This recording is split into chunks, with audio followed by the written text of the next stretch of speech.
Salut à tous, alors je suis ravi de vous retrouver pour cette nouvelle vidéo. Alors aujourd'hui on va démarrer différemment, on va démarrer la vidéo dans la maison parce que je voulais vous parler de ces étagères en acier et bois que j'ai fabriquées il y a un petit moment. Alors comment on va faire? On va faire une vidéo tuto pour expliquer un peu comment vous pouvez vous les réaliser. Alors, on va faire ça en 4 étapes. On va commencer par la première étape, ce sera les cadres des étagères. En deuxième étape, on va parler des appuis qui sont derrière les cadres ici. Ensuite, en troisième étape, on parlera de la patte de fixation qui sert à fixer à la fois la tablette et à la fois à fixer l'étagère sur le mur. Et en dernière étape, on parlera de la partie tablette en bois qui vient se mettre sur l'étagère. Alors je vais me changer, on se retrouve dans l'atelier avec tout le matériel pour parler de ces étagères. Allez, à tout de suite.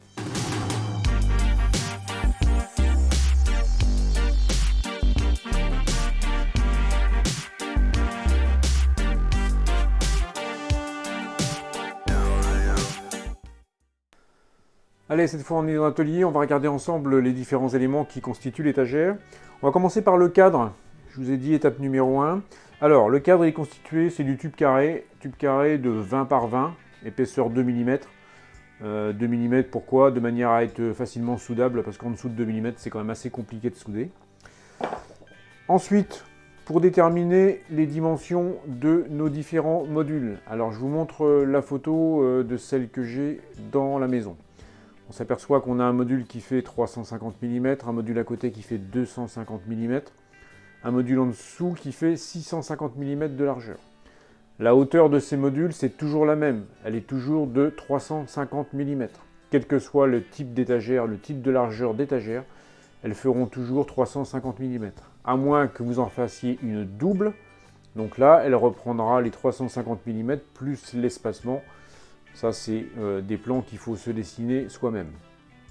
Entre chaque étagère, on a toujours un espace de 50 mm. Ça permet de vous faire un croquis, assez simplement, pour vous dire la dimension que vous allez appliquer à vos cadres. Je vous invite à regarder la vidéo que j'ai faite sur les étagères en bois, où j'explique bien en détail la façon de déterminer les différentes dimensions dont vous aurez besoin pour réaliser vos étagères. Pour la démonstration et pour la vidéo, j'ai réalisé deux modèles. Donc j'ai pris une de 650 mm ici et une de 250 mm là. Comme je vous ai dit tout à l'heure, la hauteur, elle est commune, elle fait 350 mm, toujours. Le cadre, il est constitué donc de mes différents éléments coupé à 45 degrés, donc suivant ce que j'ai besoin. Ici, j'ai coupé des morceaux de 250 mm. Ici, j'ai coupé mes 4 morceaux de 350 mm. Et là, j'ai coupé mes morceaux de 650 mm. Ça permet déjà de prédéfinir les débits qu'on en aura à faire avant de commencer. Ensuite, c'est assemblé par soudage. C'est bon, ça n'a rien de compliqué. Après, il faut savoir souder un peu, mais ça n'a rien de compliqué. Pour ce qui est des cadres, c'est tout. Ensuite, qu'est-ce qu'il va nous falloir? Pour la suite, je vous ai parlé des points d'appui en deuxième. Les points d'appui qui se mettent derrière les étagères pour venir appuyer sur le mur. Donc c'est du rond de diamètre 8 mm. C'est largement suffisant. On peut le faire un peu plus petit, en 6, mais bon, moi j'utilise du 8 et jamais au-dessus. Donc voilà, donc ça il en faut 2 par étagère. 2 morceaux. Je vous indiquerai la longueur à découper par rapport à votre profilé. Et ensuite, le dernier morceau qu'il va nous falloir, enfin l'avant-dernier puisqu'il restera la plaque en bois, mais en métal, il reste ce plat qui sert à la fois pour fixer la tablette en bois et en même temps pour venir fixer l'étagère dans le mur. Donc c'est du plat de 20 également, en épaisseur 3 mm. Alors l'épaisseur 3 mm, c'est peut-être un peu généreux, on peut prendre du 2, c'est suffisant aussi, ça n'a pas d'effort à faire. Moi j'avais ça dans l'atelier, j'ai pris ça. Pourquoi du 20? Parce que ça fait la même largeur que les tubes, et je veux pas non plus que ce soit trop massif. Donc je me suis pris cette dimension-là. Je vous expliquerai également la longueur qu'il vous faut par rapport à la taille de votre planche. Donc là, on a bien tous les éléments pour démarrer la fabrication. Donc considérons que vous allez démarrer la fabrication par vos cadres. Moi, ils sont déjà préparés. On va pouvoir passer à l'étape 2 qui est la mise en position des appuis sur les étagères. Alors avant de regarder comment on positionne sur le cadre les deux points d'appui, je vous montre ici sur le tableau comment déterminer la longueur. Donc on regarde ici, l'étagère, elle doit se trouver, enfin le cadre va se trouver à 100 mm du mur, une fois qu'elle sera fixée. Donc quand on regarde nos points d'appui ici, si on veut qu'on ait un dépassement de 100 mm à l'extérieur du tube, étant donné qu'on a un tube carré qui fait 20 mm en épaisseur 2, et qu'on va l'emmancher à l'intérieur du tube en perçant un des deux côtés, on a besoin de ronds de diamètre 6 ou 8 mm, moi j'ai pris du 8, qui font une longueur de 118 mm. On viendra donc percer dans un côté du tube carré, on viendra emmancher le rond dans ce trou et ensuite on viendra faire des points de soudure autour de ce rond pour le maintenir en position. Donc moi j'ai coupé 4 morceaux de rond qui font 118 mm. On va regarder maintenant comment on les positionne dans la largeur.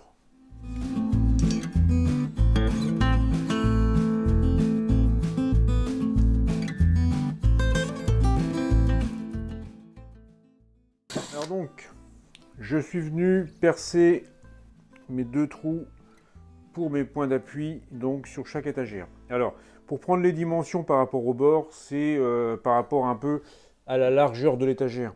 Ici, sur celle de 65, de 650 mm, j'ai mis mes trous à 100 mm du bord, de chaque côté. Parce que l'étagère elle est large, on peut les rapprocher un peu vers le milieu. Pour la petite de 250, j'ai mis moins, j'ai mis 60 mm de chaque bord. Ça permet d'équilibrer un peu par rapport à la largeur complète de l'étagère. Donc une fois que j'ai percé mes 2 x 2 trous de 8, je vais venir mettre mes fers ronds. Alors comme c'est percé à 8 pour 8, il faut quand même un petit peu... Voilà.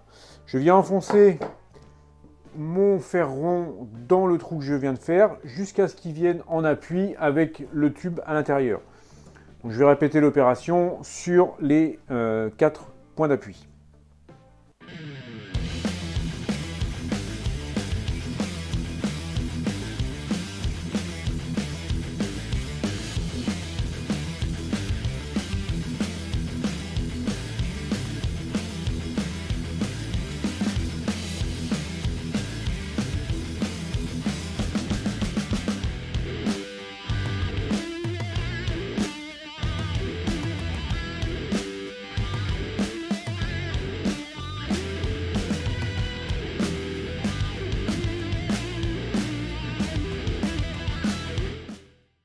Impeccable, on a terminé l'étape numéro 2. Maintenant, on a les pieds qui sont fixés sur chaque cadre d'étagère.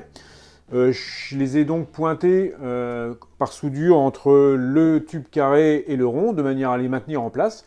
On va pouvoir passer maintenant à la dernière étape sur le métal, c'est-à-dire l'étape numéro 3, où on va venir mettre en place l'équerre qui va à la fois soutenir la tablette et également permettre la fixation de l'étagère sur le mur.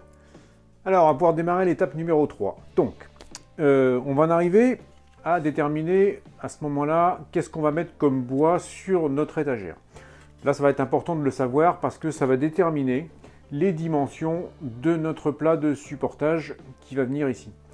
Alors, pour ma part, j'ai pris une planche qui fait 25 mm d'épaisseur, qui fait 190 mm de profondeur, et bien évidemment, elle fait la largeur entre mes deux tubes, puisqu'elle va venir ici. Pour réaliser notre supportage, on a besoin de fixer la tablette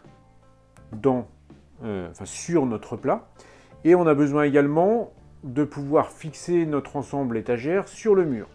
Donc on va se servir du même plat pour faire ces deux fonctions. Alors on va passer un petit peu au tableau, je vais vous expliquer un petit peu comment déterminer vos cotes, ça va être plus facile que de l'expliquer sans dessin. Alors on va repartir comme base de travail les dimensions de la planche que je vous ai donné tout à l'heure. Donc je vous ai dit que ma planche elle faisait en profondeur 190 mm et elle faisait en épaisseur 25 mm.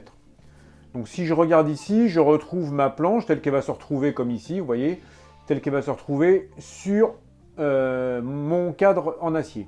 Donc ici, on peut voir, comme je l'ai dessiné un peu plus gros en dessous, on peut voir que j'ai mon équerre, mon plat qui va venir supporter mon étagère et venir se mettre sur le mur pour permettre la fixation.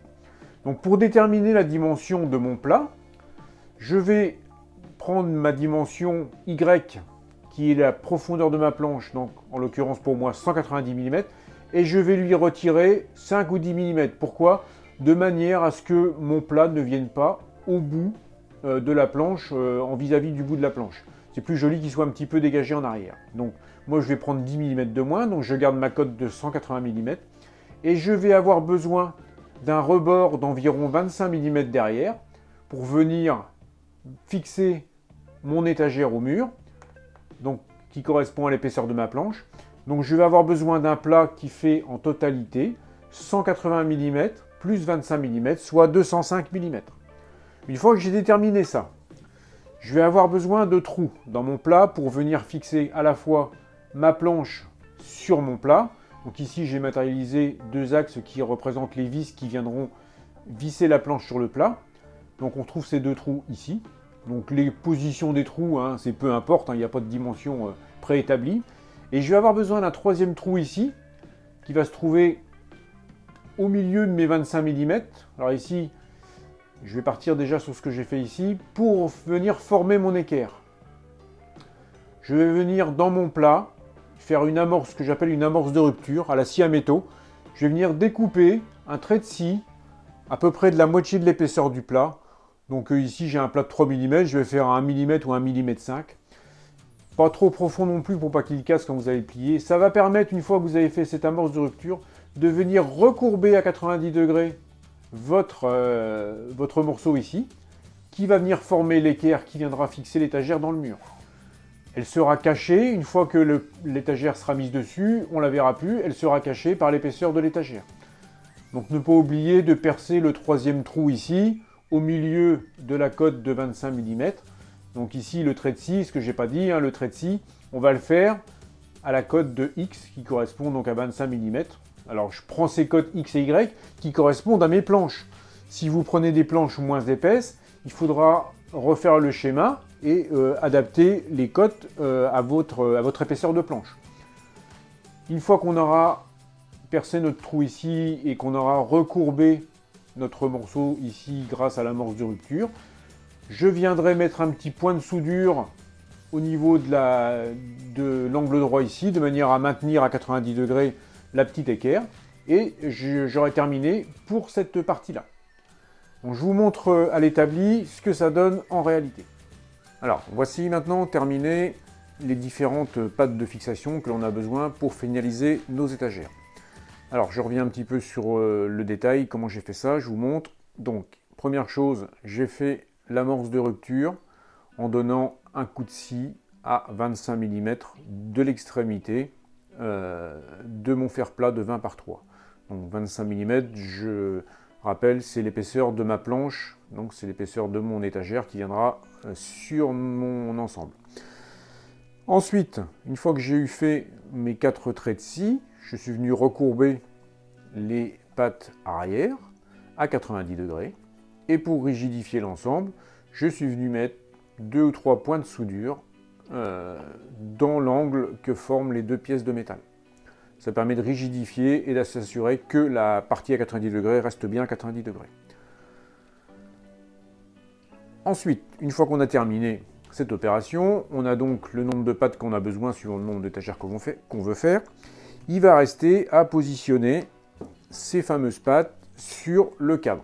Alors, on a besoin de deux choses pour positionner ces pattes. On a besoin de connaître et de déterminer la hauteur de la tablette par rapport au bas de l'étagère. Donc ça, c'est un petit peu suivant ce que l'on veut faire et comment on veut que ça rende.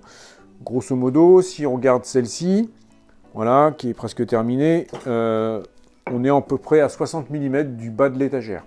Ça permet de laisser suffisamment de hauteur ici pour mettre de la déco. On peut monter un peu plus haut. La cote de hauteur, c'est juste une question de goût et d'appréciation personnelle. La deuxième chose qu'on va devoir respecter, c'est que l'arrière de notre équerre soit bien aligné avec l'arrière de notre point d'appui ici.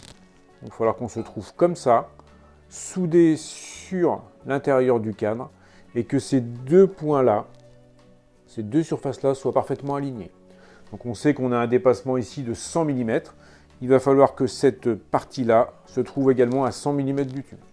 Pour ça, on va faire un gabarit qui va à la fois nous aider à positionner la hauteur de l'étagère et qui va nous positionner également la patte arrière qui sert à venir se fixer au mur. Je vous montre au tableau un petit peu le plan du gabarit pour que vous compreniez comment il est fabriqué. Vous voyez, il est tout simple. C'est vraiment des chutes de bois. Je vais vous montrer juste les dimensions qu'il faut respecter par rapport à ce qu'on a besoin de faire à la suite. Alors, je vous ai fait un petit croquis du gabarit qui est simple à faire. Donc, on le retrouve ici. Et je vais vous expliquer un peu les différentes cotes que l'on doit respecter pour ce gabarit. Alors, quand on regarde ici, le gabarit que je vous ai montré tout à l'heure, il est assez simple. Hein, c'est d'abord une planche de bois. Ensuite, on a deux tasseaux qui vont venir servir de butée de profondeur pour venir aligner notre partie arrière avec nos pieds d'appui. Ensuite, on a une longueur de gabarit à respecter qui va nous déterminer. Ici, moi, j'ai mis 255. Ça me permet d'avoir, comme je disais tout à l'heure, une hauteur de 60 de la tablette par rapport au bas de l'étagère.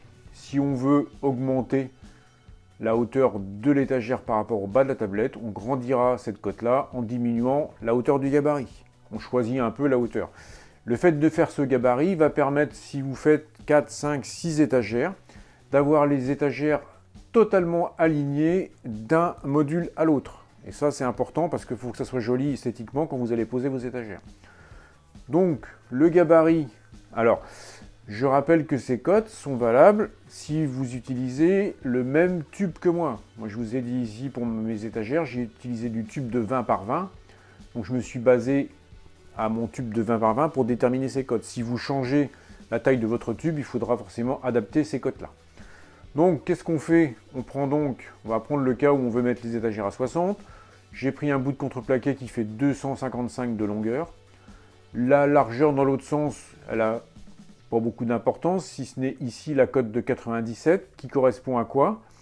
Qui va correspondre, quand je regarde ici de côté, donc ici j'ai mon tube de 20 par 20, ici j'ai le pied qui fait 100 mm, ici ce que j'ai représenté ici ce serait le mur, et ici j'ai mes équerres qui sont en 20 par 3 mm, qu'on retrouve ici. Moi ce que je veux c'est que l'arrière de mon équerre soit parfaitement aligné avec l'arrière de mon pied.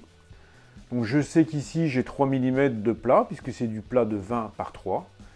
Donc entre la partie que j'ai ici de mon tube et l'arrière de mon équerre, je vais avoir 100 mm. Donc mon gabarit va faire 100 mm moins 3 pour les épaisseurs de mon plat. Donc ça veut dire qu'ici, entre le bord de mon tasseau et l'extrémité de mon gabarit, je vais avoir 97 mm. Quand je vais venir souder mon plat, je vais vous montrer directement sur le gabarit. Je vais positionner mon gabarit sur mon armature en tube. J'aurai juste à poser mon équerre sur mon gabarit pour venir le souder. Ça va maintenir tout seul. Donc ces cotes-là, vous pouvez les regarder, les prendre. Ça vous permettra de vous faire votre petit gabarit. Alors moi j'ai utilisé ici des carrés qui font à peu près 20 par 20, comme le tube. Hein. C'est des bouts de tasseau que j'ai mis. J'en ai mis un de chaque côté de manière à ce que le gabarit puisse servir des deux côtés du tube. Et ensuite, la surface ici sert juste d'appui pour mettre l'équerre. Donc on va travailler à l'envers quand on va faire le soudage. Je vais vous montrer directement sur les tables. Allez, je vous montre le gabarit. Vous voyez que c'est d'une grande complexité à réaliser. Une planche de contreplaqué, deux tasseaux qui sont positionnés dessus avec les codes que je vous ai montré tout à l'heure au tableau.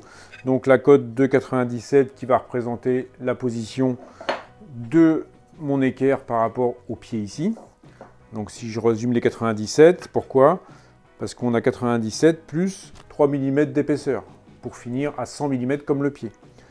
Les 255 qui, eux, me permettent de déterminer la hauteur restante ici entre le bas de mon étagère et la tablette. Alors ça permet d'avoir suffisamment de hauteur ici entre le tube du haut et la tablette pour venir mettre de la déco. On peut très bien les remonter un petit peu si on veut. Moi ça fait à peu près en gros 60 mm. On est à 70 mm, vous voyez, du bas du cadre inférieur. Ça laisse de la place au-dessus.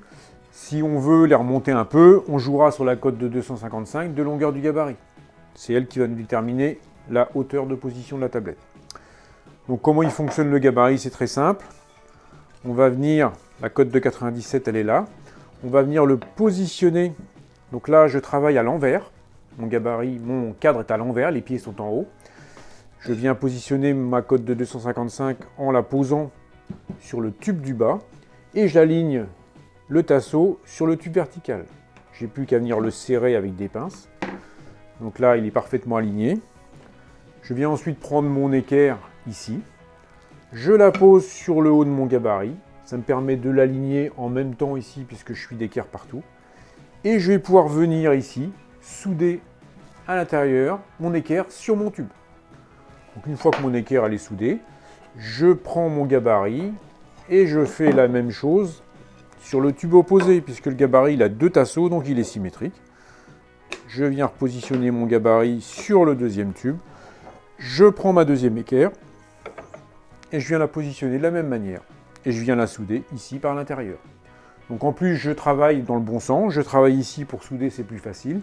Mes points de soudure se trouvent sous l'équerre, donc ne vont pas gêner quand je vais venir mettre la tablette. Et ce gabarit va permettre d'aligner parfaitement toutes les tablettes les unes avec les autres dans les différents modules et d'avoir quelque chose qui a un rendu esthétique une fois que vous les aurez posés. Donc une fois que vous aurez soudé vos deux équerres, vous allez vous retrouver avec cette configuration-là. Il ne vous reste plus qu'à positionner dessus votre tablette. Donc moi j'ai pris du bois brut, 25 mm d'épaisseur, coupé à la largeur qu'on a entre les deux tubes. Et ensuite, on n'a plus qu'à les visser par le dessous, une fois qu'on aura positionné toutes les structures au mur. L'avantage, c'est qu'on peut positionner d'abord les structures et après on vient mettre les tablettes. Je vous donne un dernier petit conseil pour positionner vos structures sur le mur. Faites-vous un gabarit. Par exemple, vous prenez des chutes de papier peint, vous les assemblez ensemble avec du scotch pour faire la surface que vous avez besoin pour assembler tous vos modules. Ensuite, au sol, vous positionnez tous vos éléments les uns à côté des autres, en mesurant bien les éléments, en mesurant bien les écartements, en vérifiant bien que tout est bien aligné. Et ensuite, vous venez marquer tous les trous de fixation qui sont ici. Une fois que vous aurez fait ça, vous positionnez votre gabarit avec du scotch sur le mur en prenant votre niveau. Et vous n'aurez plus qu'à reporter tous les trous que vous avez marqués sur votre gabarit. Et vous verrez que c'est beaucoup plus facile pour percer tous les trous. Parce qu'il y a des fois, placer les éléments un par un comme ça, c'est pas toujours très simple. Donc voilà, cette vidéo maintenant, elle est terminée. J'espère qu'elle vous aura plu. N'hésitez pas, si vous avez des questions, à me les mettre en commentaire. Si cette vidéo vous a plu, vous pouvez la partager. Vous pouvez mettre un petit pouce bleu, ça fait toujours plaisir. Si vous n'êtes pas encore abonné à ma chaîne, faites-le, ça me fera plaisir également. Et puis je vous dis à bientôt pour une nouvelle vidéo. Alors je vous dis à la prochaine. Salut!